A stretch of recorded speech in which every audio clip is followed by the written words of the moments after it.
Welcome my YouTube channel Suraj computer institute. इससे पहले हम वीडियो में पढ़े थे कि एम एस एक्सेल होता क्या है, एम एस एक्सेल में कौन कौन से टैब यूज़ होते हैं, इन सब के बारे में हमने पढ़ा था। अब एम एस एक्सेल के ही हम होम टैब के बारे में पढ़ेंगे कि होम टैब होता क्या है। आइए जानते हैं कि होम टैब होता क्या है और ये कैसे यूज़ होता है।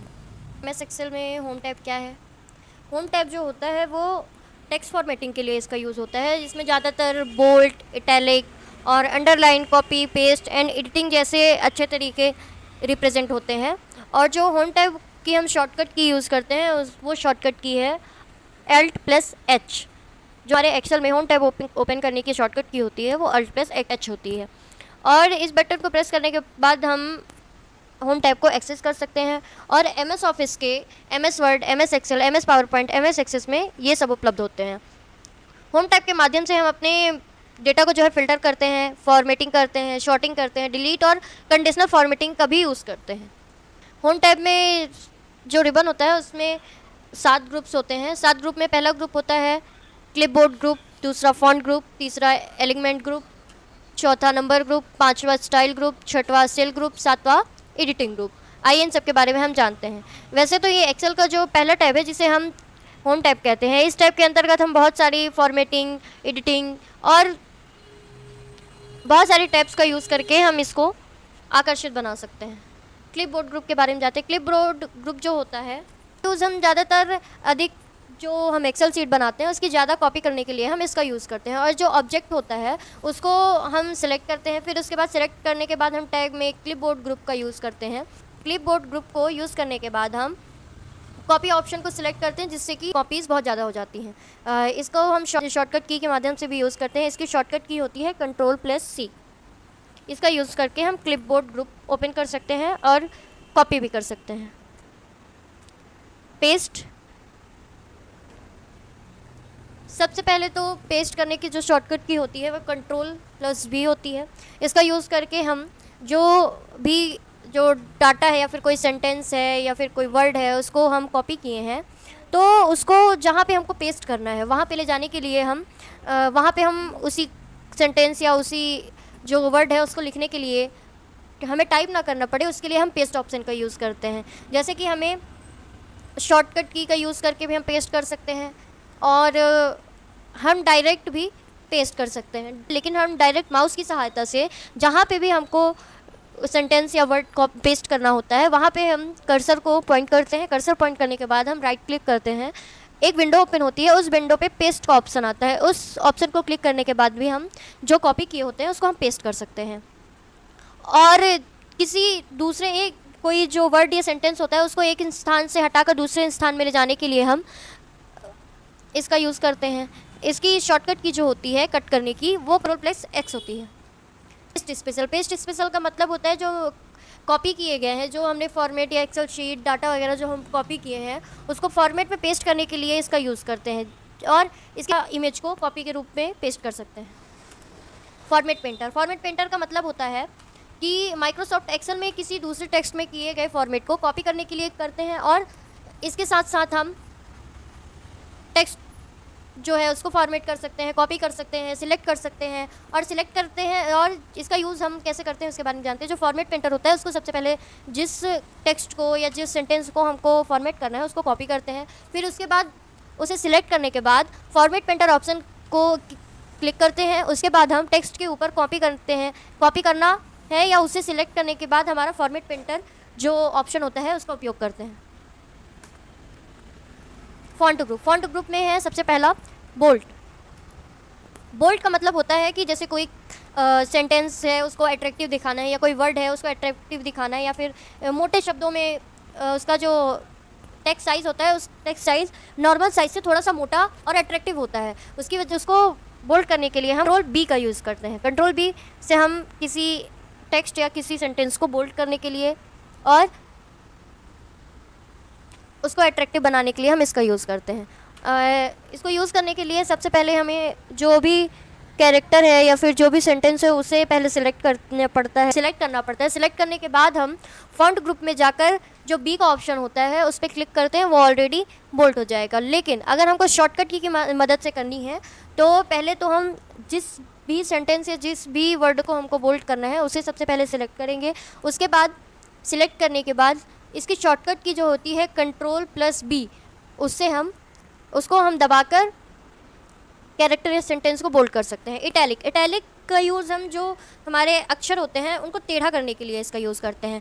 और इस ऑप्शन को यूज़ करने के लिए हम पहले जिस भी अक्षर को या जिस भी वर्ड को हमें टेढ़ा करना है उसको सबसे पहले सिलेक्ट करते हैं। सिलेक्ट करने के बाद फ़ॉन्ट ग्रुप में जो आई बना होता है उस पर जाके क्लिक करते हैं। अगर हमको इसी शॉर्टकट की मदद से इसका यूज़ करना है तो इसकी शॉर्टकट की होती है कंट्रोल प्लस आई। इससे हम किसी भी कैरेक्टर, किसी भी अक्षर को, किसी भी सेंटेंस को हम टेढ़ा कर सकते हैं। अंडरलाइन, अंडरलाइन का मतलब होता है कि किसी भी वर्ड के नीचे या फिर किसी भी सेंटेंस के नीचे लाइनिंग करने का, लाइन खींचने के लिए हम अंडरलाइन का यूज़ करते हैं। इसकी जो शॉर्टकट की होती है वो कंट्रोल प्लस यू होती है। फ़ॉन्ट टाइप, फ़ॉन्ट टाइप का मतलब होता है कि नॉर्मल जो साइज़ है उसकी साइज़ को चेंज करने के लिए हम फ़ॉन्ट टाइप का यूज़ करते हैं। और जैसे कि हम टाइम न्यू रोमन्स और कृति देव आदि में इसका ज़्यादातर यूज़ होता है। फ़ॉन्ट साइज़, फ़ॉन्ट साइज़ का मतलब होता है कि जो फ़ॉन्ट साइज़ को बढ़ाने के लिए जो हम सेंटेंस या जो हम वर्ड लिखे हैं उसकी साइज़ बढ़ाने के लिए हम इसका यूज़ करते हैं, जो अधिकतर 72 अंकों तक फ़ॉन्ट साइज़ बढ़ सकती है।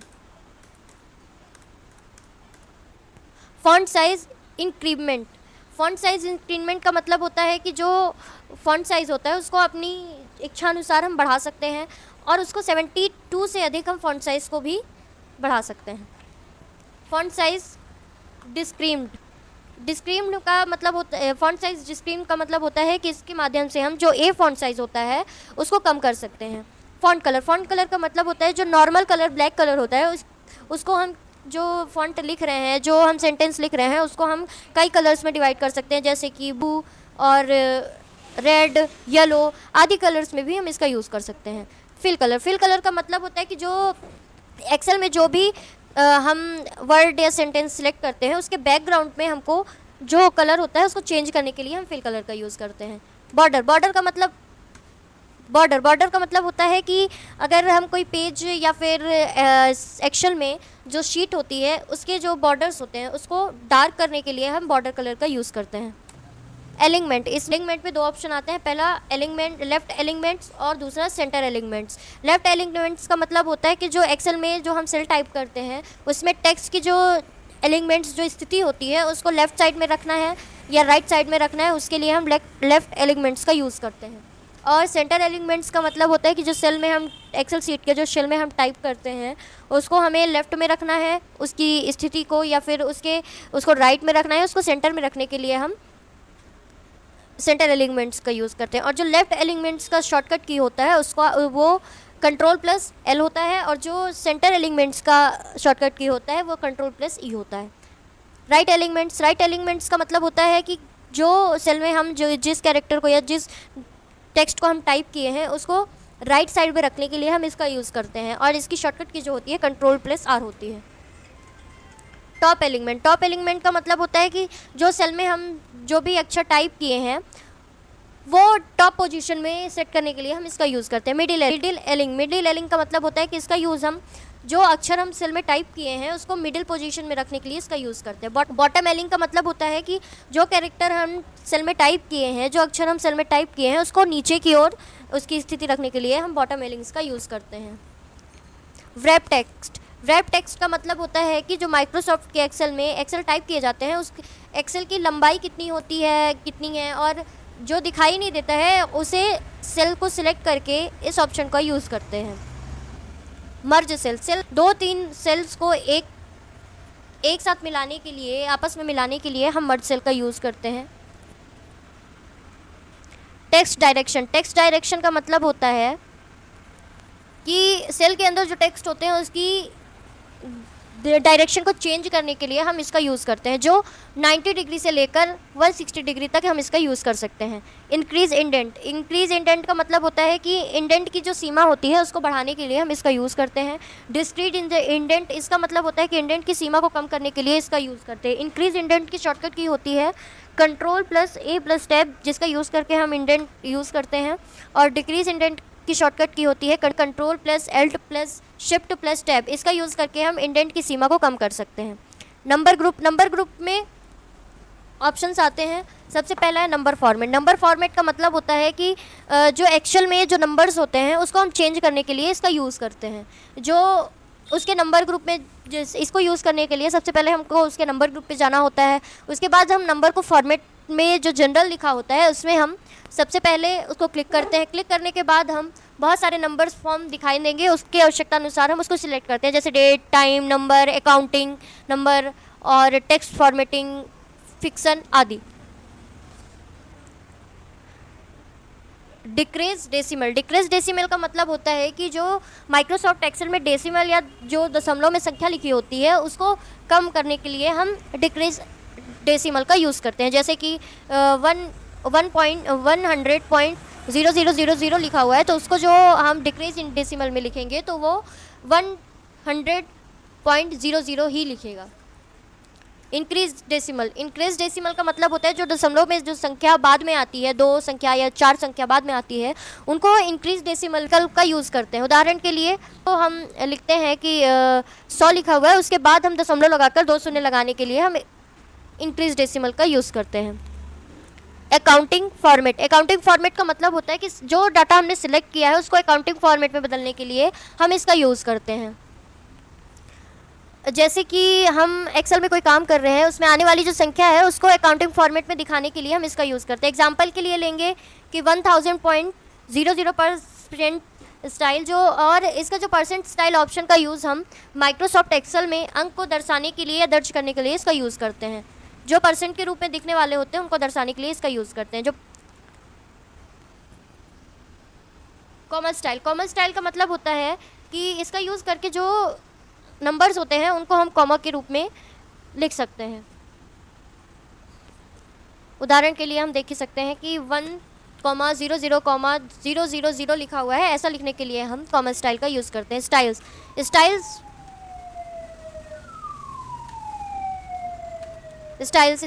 स्टाइल्स में एक ऑप्शन आता है कंडीशनल फॉर्मेटिंग जो होता है वो एक एडवांस ऑप्शन होता है। इसके माध्यम से हम एक्सेल में जो कंडीशनल लगा के और टेक्स्ट या डाटा को फॉर्मेट कर सकते हैं, उसके लिए हम कंडीशनल फॉर्मेटिंग का यूज़ करते हैं। जैसे कि इसमें जो 20 नंबरों की जानकारी है उसमें से मुझे चाहिए कि 33 मार्क्स से नीचे वाले जो हैं उसमें रेड कलर का ऑप्शन दिखे और जो 33 मार्क्स से ऊपर वाले हैं उसमें ग्रीन कलर का ऑप्शन दिखे, उसके लिए हम कंडीशनल फॉर्मेटिंग का यूज़ करते हैं। इसको करने के लिए सबसे पहले हम डाटा को सिलेक्ट करते हैं, फिर कंडीशनल फॉर्मेटिंग में जाके उसमें कलर ऑप्शन को ऐड करते हैं कि कम में कौन सा कलर चाहिए और ज़्यादा में कौन सा कलर चाहिए, और फिर उसके बाद ग्रेटर देन लगाकर उसका हम यूज़ कर सकते हैं। फॉर्मेट एज टेबल का मतलब होता है कि टेबल क्रिएट करने के लिए हम इसका यूज़ करते हैं। और जो इस ग्रुप के माध्यम से हम ज़्यादातर यह पता लगा सकते हैं कि अप्लाई करने के लिए सबसे पहले हम अपने डाटा को सिलेक्ट करेंगे, फिर इसके बाद फॉर्मेट एज अ टेबल विकल्प पर क्लिक करेंगे। उसके बाद हम अपने सामने पहले से बने हुए टेबल को डिज़ाइन करने के लिए हम इसका यूज़ करते हैं। सेल स्टाइल्स का मतलब होता है कि जो सेल होता है उसको हम स्टाइल उसका चेंज करने के लिए हम इसका यूज़ करते हैं। सेल इंसर्ट करने के लिए हम रो और कॉलम इंसर्ट करने के लिए हम इसका यूज़ करते हैं। दूसरा डिलीट, रो और कॉलम को डिलीट करने के लिए हम जो है डिलीट ऑप्शन का यूज़ करते हैं। फॉर्मेट करने के लिए जो MS एक्सेल में सेल को हम फॉर्मेट करने के लिए इसका जो यूज़ करते हैं। एडिटिंग ऑटोसम का मतलब होता है कि जितनी भी हमने सब्जेक्ट वाइज या फिर जो भी हमको लास्ट में टोटल चाहिए होता है उसके लिए हम ऑटोसम का यूज़ करते हैं। फिल जो होता है वो माइक्रोसॉफ्ट एक्सेल में जो पैटर्न होता है उसको ऑटो फिल करने के लिए हम इसका यूज़ करते हैं। जैसे कि 4 या 5 लिखा है, वो दोनों को सिलेक्ट करके हम नीचे जो होता है उसे ड्रैग करें और ड्रैग करने के बाद सीरियलिटी से हमें नंबर्स प्राप्त हो जाते हैं। क्लियर ऑल का मतलब होता है कि जो वर्कबुक के अंतर्गत जो डाटा को एंट्री करने के लिए हटाने के लिए या सबसे पहले सभी डाटा को सिलेक्ट करने के लिए इसका यूज़ करते हैं। शॉर्ट एंड फिल्टर का मतलब होता है कि जो सामान्य रूप से जो देखा है उसको छानना, और जो MS एक्सेल में डाटाबेस को तैयार करते हैं और डाटाबेस धीरे धीरे बड़ा हो जाने से हमें डाटा एनालिसिस में बहुत ज़्यादा दिक्कत आती है। MS एक्सेल में जो है वो इसका यूज़ हम फिल्टर ऑप्शन के लिए इसका यूज़ करते हैं। शॉर्टिंग का मतलब होता है कि अपने एक क्रम से चलना, शॉर्टिंग के जो प्रकार होते हैं वो असेंडिंग ऑर्डर और डिसेंडिंग ऑर्डर होते हैं। Find and select, find and select का मतलब होता है कि किसी भी टेक्स्ट को, डाटा को खोजने के लिए हम फाइंड का यूज़ करते हैं, जिसकी शॉर्टकट की जो होती है वो कंट्रोल+H होती है। और इसका यूज़ हम ज़्यादातर जो बहुत बड़े डाटा के अंदर में हम पर्टिकुलर जो टेक्स्ट होते हैं उनको ढूंढने के लिए हम इसका यूज़ करते हैं। और जो सिलेक्ट का मतलब होता है, सिलेक्ट का मतलब ये होता है कि जो भी टेक्स्ट आप पे लिखे हुए हैं उनको सिलेक्ट करने के लिए हम सिलेक्ट ऑप्शन का यूज़ करते हैं। इसी में ऑप्शंस होते हैं कि हम फाइंड व्हाट, या फाइंड व्हाट का मतलब होता है कि हम फाइंड क्या करना है। जैसे कि एक पूरा फॉर्मेट लिखा हुआ है और उस पूरे जो एक डाटा तैयार हुआ है उस डाटा में हमें ये जानना है कि एक नाम का व्यक्ति कितने नंबर में है, कहाँ कौन कौन से सब्जेक्ट्स में वो पास है, फेल है। इस चीज़ की जानकारी के लिए हम फाइंड का यूज़ करते हैं। Thank you. Please subscribe my YouTube channel Suraj computer institute.